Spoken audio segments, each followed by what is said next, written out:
Allah, pada sore hari ini kita masih dapat bertemu kembali di SMA Partai ini dalam rangka menuntut ilmu dan berbagi. Semoga pertemuan ini menjadi pertemuan yang berkah dan dirahmati oleh Allah Subhanahu wa taala. Bersalawat kepada Nabi Allahumma shalli ala Muhammad wa ala ali Muhammad. Semoga kita mendapat syafaatnya. Bapak Kepala Sekolah SMA 1 Banten yang kami muliakan, Bapak Ibu Wakil yang sama-sama kami muliakan, Majelis Guru yang kami banggakan. Sebelumnya saya mohon maaf terkait dengan pengimbasan ini, bukan berarti mau menggurui, tapi yang jelas harus melaksanakan tugas pengimbasan ya Bapak Ibu sekalian. Nanti andaikan dalam penyampaian ini ada kata-kata, perbuatan yang tidak enak di hati, sekali lagi kami berdua mohon maaf yang sebesar-besarnya. Semua ini karena anggaplah tugas negara gitu ya, seperti itu. Dengan tanggal 26 ya kemarin ya Mas Sumia, kita ke Pekanbaru untuk melaksanakan pelatihan Fasda yang diisi oleh Fasnas yang sudah berangkat ke Jakarta, fasilitator nasional membimbing kami untuk menjadi Fasda, yang Fasda ini nanti akan bertugas pengimbasan di sekolah masing-masing terkait dengan 7 jurus BK hebat ini. Kalau Kementerian Pendidikan, Kebudayaan, Riset dan Teknologi Pak Menteri itu untuk pendidikan Indonesia mengadakan 7 kebiasaan harian anak Indonesia hebat, maka di BK-nya itu dikhususkan ada gerakan barunya yaitu 7 jurus BK hebat. Nah, 7 jurus BK hebat itu yang disampaikan oleh Fasnas yang sudah dikirim ke Jakarta, diimbaskan kepada kami di Pekanbaru kemarin sekitar 4 hari ya, 4 hari. Jadi kami ini nanti paling tidak pengimbasannya kalau sudah lulus, ya doakan aja Bapak Ibu kami lulus. Kalau lulus nanti baru boleh menyampaikan kepada teman-teman, kepada masuk SMP dan SD, karena 7 jurus BK ini tidak hanya untuk guru BK saja ternyata untuk semua guru yang non BK begitu. Baik, kita lihat materinya. Ice breaking, kalau begitu Bapak Ibu silakan berdiri. Ice breakingnya kalau saya sebut cek, Bapak Ibu tepuk tangan 1 kali, cek. Kalau saya bilang song, Bapak Ibu letakkan kaki kanan ke lantai. Kayaknya ini sudah nggak.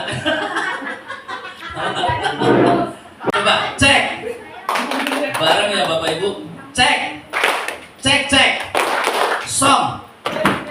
Kakinya Bapak Ibu, song song song song, cek cek cek, song song song, song song cek cek cek song.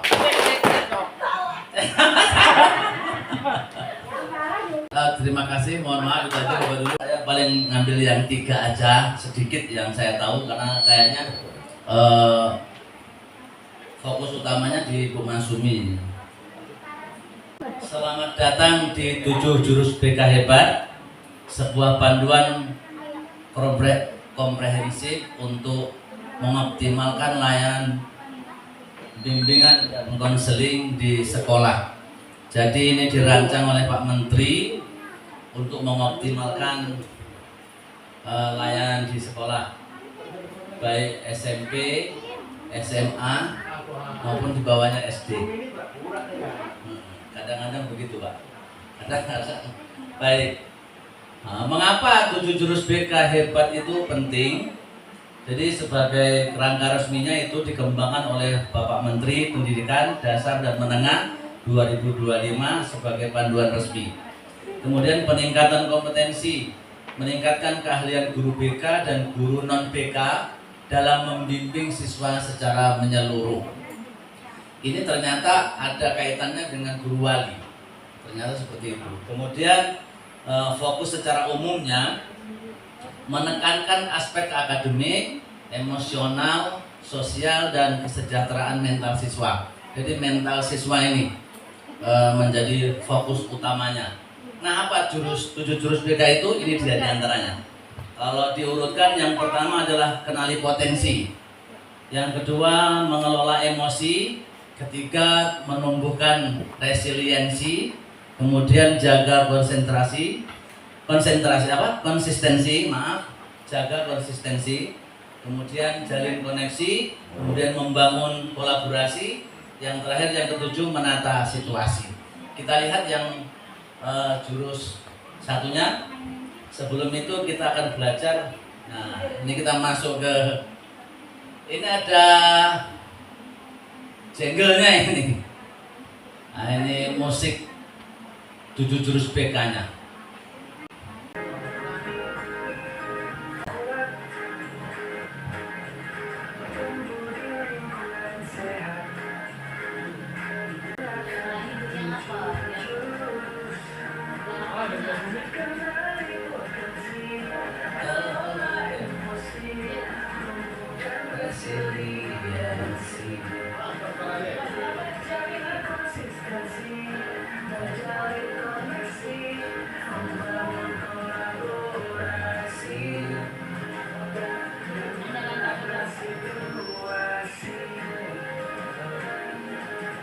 Potensi.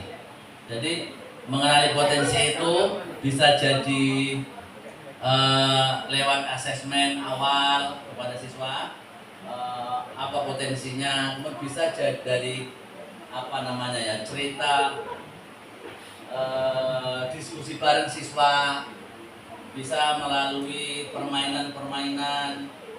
Jurus yang kedua adalah mengelola emosi. Jadi saya terangkan aja, mengelola emosi itu contohnya, emosi itu kan tidak hanya marah, dendam, menangis, ketawa juga termasuk emosi. Jadi di antara trik-trik yang kita ajarkan buat anak-anak, ini secara simpel aja, ini di antaranya dikala anak itu mungkin kecewa, sedih, menangis, atau marah yang terlalu tinggi, di antara triknya itu menggenggam jari jempol Bapak Ibu. Contohnya seperti ini. Kita aja anak tuh menggenggam jari jempol sambil tarik nafas dan dilepas. Seperti itu. Kita genggam jari jempol ya. Kemudian yang ketiga, jurusnya adalah resiliensi. Jadi daya lentingnya, dia bangkit kembali. Contoh mungkin anak ini trauma kena bencana, atau nilai turun tiba-tiba, ataupun dan lain sebagainya. Itu kita bangkitkan dengan mungkin diantaranya dengan kalimat-kalimat, sebetulnya kamu bukan gagal. Atau kita ceritakan seperti orang-orang sukses zaman dahulu. Mungkin kamu lihat Thomas Alva Edison, berapa puluh kali dia menciptakan lampu dan selalu gagal. Yang kayaknya saya bagian 3 jurus ini aja. Yang 4 jurus selanjutnya ini memang khusus buat Bu Masumi. Kepada Bu Masumi kami persilakan.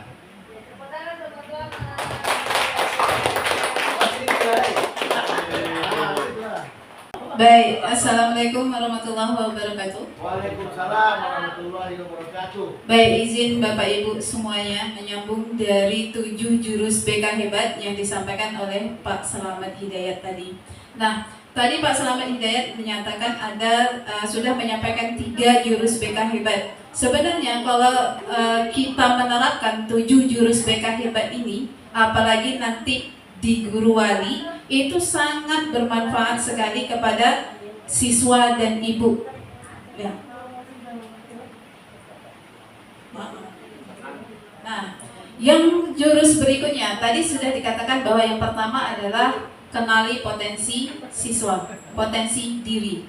Nah, Pak Selamat tadi sudah menjelaskan kayak mana anak untuk mengenali potensi anaknya. Nah, untuk Bapak Ibu, kalau menjadi guru wali, mau mengetahui potensi diri siswa tersebut, Bapak Ibu bisa mencoba yang namanya Aku Pintar. Nah, di Aku Pintar, di Google itu, Bapak Ibu silakan langsung aja suruh siswa untuk masuk ke akunnya atau ketik aja Aku Pintar. Di situ Bapak Ibu bisa melihat gaya belajar siswa, kemudian tes minat bakat siswa di situ, kemudian kemampuan siswa sampai pilihan penjurusan siswa. Jadi silakan kalau mau mengetahui untuk guru wali ya. Nah, itu. Kemudian yang kedua, itu Pak Selamat Hidayat sudah juga menjelaskan tentang tadi yang namanya mengelola emosi. Sudah begitu. Nah, untuk saya yang selanjutnya adalah jaga konsistensi. Izin Bapak Ibu, saya bertanya, untuk 3 hari kemarin, ya kita flashback nih ke 3 hari kemarin. Saya bertanya, adakah sesuatu yang Ibu terapkan atau Bapak Ibu yang terapkan, lakukan nih di rumah, yang ini niatnya mau konsisten ini. Tetapi kira-kira nih ada yang bisa terjadi, ada yang bisa terjadi, yang tidak terjadi. Nah, kira-kira untuk flashback 3 hari ke belakang, ada gak niatan misalnya nih untuk ibu-ibu, ada yang mau apa? Mau diet. Ya, untuk ibu-ibu mau diet gitu kan. Ini udah rencana niat nih dari rumah ya kan. Mau diet, ada yang konsisten ini. Rencananya pokoknya harus diet menurunkan berat badan sekian. Nah, pertanyaan saya, ada nggak yang sudah mampu menjaga itu? Nggak nyolong-nyolong makanan gitu? Ada nggak? Ada. Ada. Udah sih. Cobaannya banyak. Ada yang bisa dan ada yang tidak bisa. Nah, kata Ibu Romah tadi cobaannya banyak ya, apalagi kita di majelis guru ya Bapak Ibu. Nah, tempatnya makanan. Dari rumah udah niat nih, ya kan? Kita mau diet, tiba di ruangan majelis guru, makanan sudah terhidang. Sudah batal niatnya tadi. Akhirnya niatnya makan sikit-sikit kan? Sikit lah, nggak ngaruh nanti kan? Berikutnya nanti di jam tengah hari nampak lagi, nah kan? Nah, yang namanya konsistensi itu adalah mampu menjaga niat awalnya kita tadi. Nah, misalnya untuk siswa kayak mana Bu? Nah, untuk siswa mampu tidak datang terlambat. Itu dia. Sangat sulit.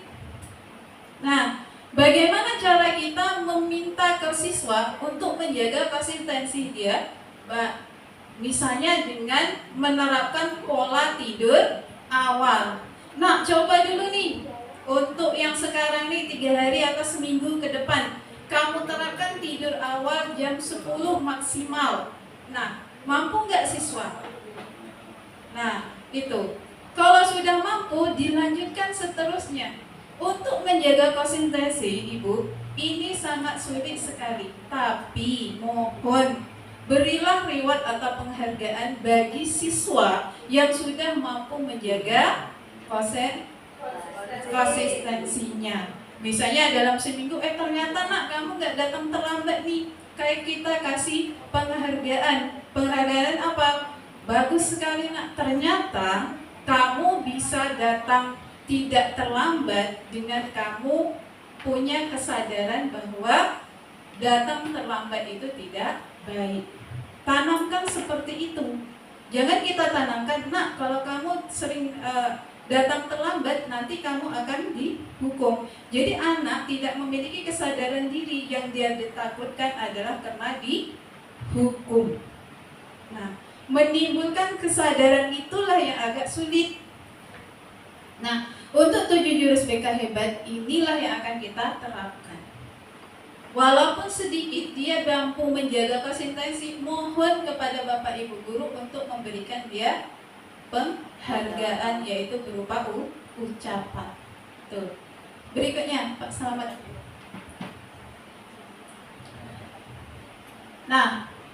Nah ini dia yang namanya disiplin biasa dan disiplin positif. Nah, kalau di disiplin biasa itu kan dari luar. Misalnya kita di sekolah ada poin ya kan? itu disiplin yang kita ciptakan memang benar. Kalau anak melakukan pelanggaran berarti dia kena hukum. Itu namanya disiplin biasa. Sedangkan disiplin positif itu berdasarkan kesadaran internal, kesadaran dari dalam diri siswa tersebut. Itu yang harus kita bangkitkan kembali. Kemudian kalau disiplin biasa itu kepatuhan. Kena takut apa tadi Bu? Nah, takut kena poin. Jadi dia harus patuh, takut. Sedangkan disiplin positif dia harus bertanggung jawab. Nah, berikutnya lagi, kalau disiplin biasa itu waktunya jangka pendek karena takut tadi, takut dihukum. Sedangkan disiplin positif jangka panjang sampai dia tamat SMA pun nanti itu tetap dilakukan karena dia menjaga konsentrasi tadi. Oke, berikutnya Pak Selamat. Yang berikutnya untuk jurus yang berikutnya adalah menjalin koneksi ya Pak. Ya. Nah, yang berikutnya adalah kita menjalin koneksivitas, yaitu ada yang namanya komunikasi terhadap siswa. Kita jalin dulu kebersamaan dengan siswa. Nah, timbulkan rasa simpati kita kepada anak bahwa kita itu menghargai mereka. Dengarkan dulu. Kalau misalnya anak terlambat nih Bapak Ibu, jangan langsung dijat. Ngapa kamu datang terlambat? Ini gara-gara apa? Seperti itu. Jangan langsung dibentak. Mohon sekali. Tanyakan dulu, bangun dulu yang namanya rasa empati dengan siswa tersebut. Kadang siswa tersebut mungkin ban sepedanya bocor, ya kan? Ataupun di jalan dia mengalami kecelakaan. Nah, tolong didengarkan dulu anak itu ngomong, baru berikutnya kita berikan yang namanya wejangan berikutnya supaya dia tidak menjadi hal yang seperti itu. Koneksi dengan siswa tersebut seperti biar dia menimbulkan kesadaran bahwa menghargai kita dan dia pun menghargai diri sendiri. Itu yang paling utama. Itu namanya jalin koneksi. Kemudian untuk siswa, kalau misalnya siswanya itu sudah membutuhkan bimbingan yang khusus, yuk jalin lagi koneksi dengan siapa? Dengan wali kelas. Berikutnya lagi dengan siapa? Dengan guru BK ataupun berikutnya dengan orang tua. Itu dia. Namanya jalin koneksi, rumusnya adalah dengar jam. Nah, untuk mendengarkan siswa ngomong, tolong Bapak Ibu dedikasikan tubuh kita dan jiwa kita itu untuk mendengarkan dia ngomong. Jangan belum apa-apa sudah dibantah. Berikutnya lagi, ekspresi wajah kita itu tertuju kepada siswa tersebut. Kita akan nampak apakah anak itu berbohong atau tidak. Nanti akan Bapak lihat sendiri dari matanya, dari gerak tubuh, itu akan nampak. Berikutnya adalah netralkan posisi. Ibu posisinya harus netral, jangan mengejar, jangan terlalu empati ke siswa tersebut. Berikutnya lagi, gangguan hilangkan. Hilangkan dulu HP-nya. Kalau kita berhadapan dengan siswa, tinggalkan HP-nya, laptopnya, segala macam, pikiran bahkan yang lainnya. Fokus kepada siswa tersebut. Berikutnya yang A, amati isi pembicaraan.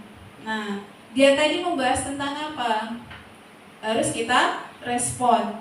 Berikutnya lagi, R-nya itu respon. Ibu harus nanggap dengan apa yang dibicarakan oleh siswa tersebut. Dan jang itu adalah jangan dipotong. Jadi siswa belum selesai ngomong, jangan kita potong duluan. Ya, makanya ada rumusnya dengar jam. Nah, untuk keterampilan mendengar aktif. Nah, berikutnya adalah kolaborasi. Untuk kolaborasi, jelas kita bekerja sama dengan guru, kemudian orang tua, wali murid, itu tadi, kemudian guru BK. Kalau terjadi kasus yang tidak bisa kita tangani, tidak bisa ditangani oleh guru, silakan berkoordinasi dengan wali kelas. Kalau wali kelas tidak bisa, ayo ke guru BK. Tak bisa dengan guru BK, kita ke orang tua. Tak bisa ke orang tua dengan stakeholder lainnya yang ada di lingkungan sekolah. Itu yang namanya jalin koneksi. Bapak Ibu butuh bantuan. Yang terakhir yaitu apa? Menata situasi bukan hanya soal ruang fisik, tetapi juga membangun suasana hati yang positif di sekolah dengan situasi yang aman dan menyenangkan. Siswa lebih mudah berkembang baik secara akademik maupun sosial emosional. Nah, yang terakhir adalah menata situasi. Jadi kita menata keadaan lingkungan di sekitar kita supaya siswa nyaman berada di sekolah. Nah, itu dia tadi 7 jurus BK hebat. Dari penyampaian kami, adakah yang mau bertanya Bapak Ibu? Baik, terima kasih. Waktu diberikan luar biasa. Anak kelas 10 sekarang saya sudah menemukan anak ini punya potensi. Kenapa dia tak mau tampil? Bukan karena dia tidak bisa. Tapi tahukah kita kenapa dia tidak tampil? Anak ini mempunyai ekspektasi diri yang tinggi. Pernah tak membahas itu? Anak ini takut salah. Itu luar biasa menurut saya. Kalau kita biarkan dia potensi tinggi-tinggi hancur. Ada beberapa siswa kelas 10, dia punya potensi luar biasa. Karena takut salah, disuruh tak mau dia. Bukan karena dia tidak bisa. Untuknya, yuk, udah mereka buktikan nanti. Mungkin dengan angket. Jawabannya, mungkin kalah yang lain. Tapi ketika dia disuruh tampil, karena ekspektasi tinggi, ini menurut saya adalah penyakit anak Gen Z hari ini. Dia ingin tampil maksimal, takut salah, sehingga tak berani ke depan. Terima kasih. Terima kasih Bapak. Ini menurut saya pribadi masukan besar buat kami. Bukan pertanyaan, tapi masukan besar buat kami. Dan memang di beberapa materi yang saya sampaikan ada jangan takut mencoba hal baru, kemudian jangan takut gagal, termasuk orientasi sekolah yang pernah saya sampaikan di semester awal-awal dari yang tadi, termasuk sopan santun di lingkungan sekolah. Nah, memang ketika kami kan punya rumus Pak dalam penyampaian itu ada ARKA itu aplikasi, aksi, refleksi, kemudian konsep, yang terakhir ada aplikasi. Nah, dengan itu semua anak tampil Pak satu persatu. Pas di bagian aksi dan refleksinya, kita hanya fasilitator. Coba kamu, setelah tampil tadi bagaimana perasaan? Kalau dia tidak tampil, coba kamu, bagaimana perasaanmu setelah melihatmu tampil? Kalau saya suruh begitu Pak, gemetar Pak dan segala macam. Memang benar Pak, ekspektasi yang sangat tinggi karena dia takut salah dan takut salah. Sehingga kalau bisa dia memang tampilnya sempurna sampai muncul kalimat anak-anak saat ini ada belibet. Kalimat itu menunjukkan bahwa dia harus sempurna, tidak mau kalau salah gitu. Kalau kita kan punya prinsip, terutama saya mengambil yang disampaikan oleh Bapak Kepala Sekolah sendiri ketika ada tugas-tugas baik di LMSE apa tadi Pak? FPMM itu kan kita coba dulu, kita buat dulu. Nanti kalau yang penting sudah buat, kalau salah kan bisa diperbaiki. Itu sering saya pakai. Jadi motivasi besar pada saat saya mengikuti Pasda ini Bapak bilang terima kasih Pak motivasinya dan masukannya buat kami sebagai guru BK. Terima kasih Bapak Ibu sekalian, Bapak Kepala Sekolah dan Majelis Guru. Bapak, saya mohon maaf Pak dalam menyampaikan pengimbasan tadi bila ada salah atau ada yang berlebihan atau bagaimana. Sebetulnya doakan semoga kami lulus ya Bapak Ibu sekalian. Karena ada yang tidak doakan. Terima kasih. Saya akhiri atas nama Mas Sumi dan saya pribadi sebagai Pasda. Mohon maaf. Assalamualaikum warahmatullahi wabarakatuh.